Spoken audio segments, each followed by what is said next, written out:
Patrick Taylor, ProPath Financial. Welcome back to my classroom, aka my CrossFit Garage Gym. Happy Tax Tuesday. We're going to be talking about capital gains. And here's what I mean specifically.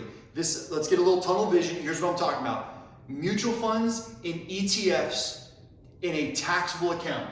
So if you have mutual funds and ETFs in taxable accounts, these mutual funds and ETFs obviously are bundles of securities, stocks, bonds, whatever.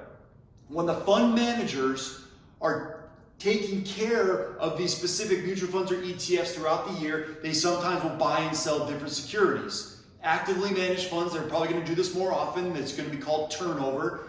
ETFs, most likely, are going to do this a little bit less. But either way, you could receive capital gains distributions. If you receive those capital gains distributions that usually go out in December, that is going to potentially be taxable to you in that year of those distributions.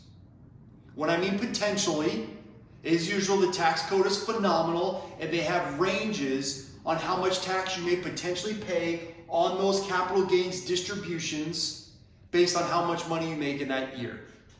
Here's what I mean. I wrote this down a little bit so there are ranges. If you're in single, 0 to 39,375 is 0, 39,375 to 434, some change is 15%, 434 and up is 20% if you're single. So you can see, the more you make, potentially, the more taxes on those capital gains you're going to have to pay. Married filing joint is similar, just the numbers change. 0 to 750, 78, 750 is 0. 78, 750 to 488, 850 is 15%. 488 plus is 20%. As you can tell, the 15% is the widest range, but it's nice for you first-time investors. If you're going to use these types of account structures, you can make moderate amounts of money and not have to pay any taxes if they distribute capital gains.